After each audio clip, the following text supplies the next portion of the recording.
예, 하이델베르크 신조 제94문입니다.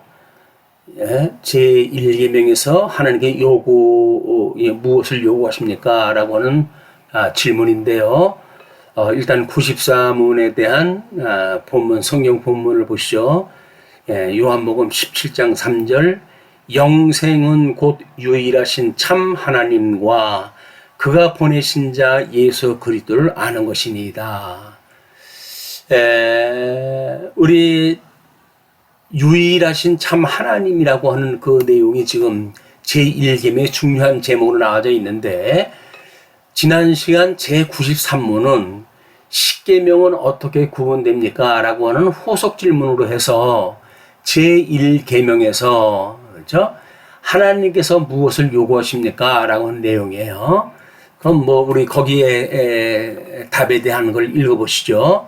나 자신의 구원을 잃어버리기를 원치 않는다면 나는 모든 우상 숭배와 마술과 미신적인 제사를 그리고 성자들이나 또 다른 피조물에게 기도하는 것을 피하고 버려야 합니다.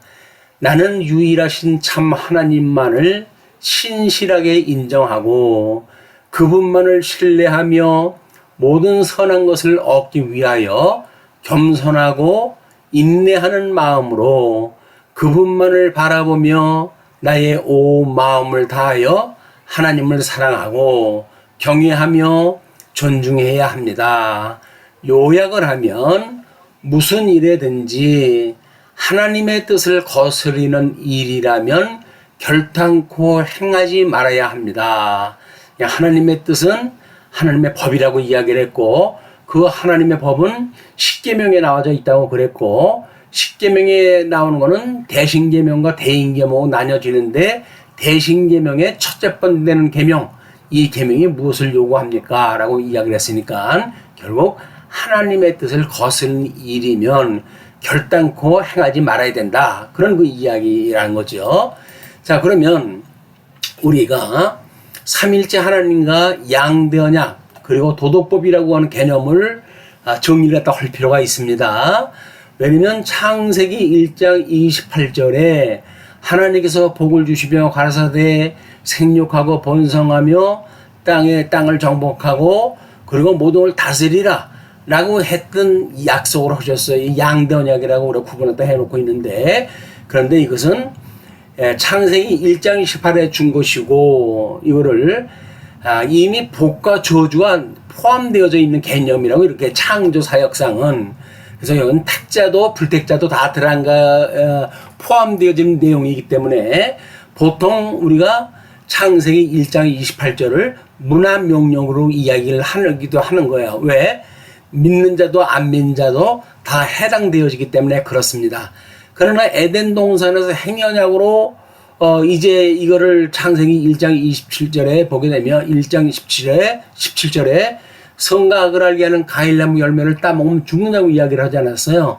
그걸 따먹음으로 해가지고 결국은 우리가 상실되어져 있다. 이 복이 상실되어져서 택자든 불택자든 다 이미 사단의 종로로서 하게 되어졌고, 우리 나라의 세 가지 요소로 보게 되면 상고를 통한 출생, 저주의 흙으로 돌아가는 일들, 뱀의 먹이가 되어지는 일들, 이것이 하나님께 주신 행위언약의 불순종으로 말미암아 주셨던 저주의 내용인 거예요. 이거를 창세기 3장 15절에 이제 이걸 은혜언약으로 주셨다고 우리가 이야기를 했는데, 그 은혜언약은 저주되어진 것으로부터 회복되어지는 것, 그래서 상실되어져 있는 복을 다시 우리가 얻게 되어지는 것을 이야기한다. 우리 이것이 자손에 대한 것은 하늘에서 난 자, 또 땅에 대한 것은 살려주는 영으로 오셨던 예수님, 옛 땅에 있는 그런 속한 형상이 아니라 하늘에 속한 형상으로 우리 주님께서 오셔가지고 모든 걸 정복을 하신다. 믿음으로 정복하는 일들이에요. 뿐만 아니라 죽은 자의 부활을 이야기하심으로 영생을 얻는 성도들의 삶이 되어지는 겁니다. 이거를 우리가 선악을 아는 인간이고 십계명에서 권령과 금령을 주셨다고 그렇게 이야기를 했고, 첫째 번서부터 네 번째 계명이 삼위일체 하나님과 안식에 대한 대신 계명이라고 그렇게 이야기를 했어요. 여섯 번째, 일곱 번째 계명은 우리 살인하지 마라, 간음하지 마라라고 하는 이런 우리 하나님의 우리 사회법, 이것을 하나님께서 지키는 질서로 주신 거다. 또 8계명에서 10계명까지는 연적보라고 하는 적어도 경제 원리를 어떻게 우리가 하면서 이웃과 살아갈 것인가에 대한 원리라고 이야기를 했고, 5계명은 부모님의 이런 그 효도 공경을 통해 가지고 어떻게 다스리는지 통치의 원리를 우리한테 가르쳐 주신 거예요. 그래서 삼일체 하나님은 영광 계시를 갖다 하시는데, 구약 성경에는 성부 하나님에 대한 이야기로만 되어져 있기 때문에 영광의 본체로 이미 보여주신 거예요. 그러나 영광의 본체이신 성부 하나님께서 성자 하나님을 광채로 보내주신 것이 복음서에 기록되어져 있는 거거든요.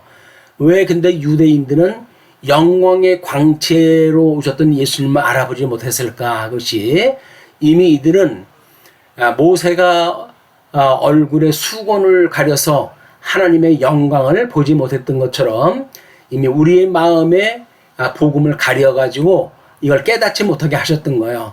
그러나 예수님께 성령 하나님이 오시게 되면 영광의 능력, 권능을 주셔가지고 우리로 하여금 세상에서 알 수 없는 영광의 광채를 볼 수 있게 하시고 증인이 되게 하시고, 이것이 기록되어진 것이 서신서의 기록이라고 그렇게 이야기한 겁니다. 그래서 성부 하나님은 영광의 본체이신 하나님이신데 예수 그리스도를 언약하시고 이걸 이루셨어요. 그리고 영광의 광채이신 우리 성자 하나님은 보혜사 성령을 언약하시고 이것을 이루셨어요. 그리고 영광의 권능이신 성령 하나님은 새 언약대로 성도에게 이 성도를 부르시고 이들을 이루셨다. 이것이 언약대로 이루시는 삼위일체 하나님의 삼위적 이걸 사역이라고 우리가 볼 수가 있는 겁니다. 그래서 우리 성도는 영광의 열매인 증인된 성도가 되어져서 예수 그리스도 안에서 우리 성부 하나님 안에서 또는 성령 하나님 안에서 증인의 역할을 감당하는 것이다. 이것이 우리 성령의 권능을 받고 예수 그리스도의 증인이 되어진 성도의 삶인 거예요. 그래서 우리 성부 하나님은 예정하시고 성자 하나님은 대속하시고 성령 하나님은 인치심에 대한 이야기가 에베소서 1장 1절로 14절까지의 그 내용이지요. 이것이 하나님의 의의 예정이라고 하는 내용과 또 의의 실현이라고 하는 그런 그 내용과 그다음에 의의 적용이라고 하는 이런 내용으로 세 번 되어져가 설명되어지고 있습니다. 그래서 입법에 대해서, 행법에 대해서, 삼법에 대해서 하나님은 이 모든 법의 기준이 되시는 분이에요. 그래서 법을 세우시고 그 법대로 인간이 못했기 때문에 하나님의 아들이신 성자 예수님이 친히 이것을 이루셨고, 그것을 믿는 성도들은 우리 성령 하나님에 의하여 사죄함을 받고 마지막 날 심판에 우리가 영원한 생명으로 다시 부활될 것을 약속받고 살아가는 것이 우리 성도들의 삶인 것입니다. 기도로 마치겠습니다. 하늘에 계신 우리 아버지여, 이름이 거룩히 여김을 받으시오며 나라가 임하시오며 뜻이 하늘에서 이루어진 것 같이 땅에서도 이루어지이다. 뜻이 하늘에서 이미 이루어졌다고 그랬어요. 그를 섭리사역으로 이루시는 일이기 때문에 이것이 이루어진 내용이 성경에 전부 기록으로 완성되어졌잖아요. 이걸 말씀으로 주셨기 때문에 오늘 우리에게 일용할 양식을 주시었고, 우리가 우리에게 죄 지은 자를 사하여 준 것 같이 우리 죄를 사하여 주시었고, 우리를 시험에 들게 하지 마시었고 다만 악에서 구하시옵소서. 이것이 주님의 몸된 교회, 우리 주님 오시는 그날까지 우리를 견인하시는 성령 하나님의 사역인 것입니다. 이러한 세계관을 가지고 성도들이 믿음의 생활을 굳게 하는데 결국은 나라와 권세와 영광이 아버지께 영원히 있사옵나이다 라고 하는 이걸 고백을 배우는 일들의 성도와 신앙생활을 하는 일들은 그냥 섰다함도 아니고 이루었다함도 아니고 우리 주님 오시는 날 그날까지 끊임없이 이 찬양을 할 수 있는 인생의 본분을 배우고 익히는 성도의 삶이 성도의 삶이다. 자, 마치겠습니다. 주 예수 그리스도의 은혜와 하나님의 사랑과 성령의 교통하심이 이 강론을 들은 모든 성도들과 함께 있을지어다. 아멘. 마치겠습니다.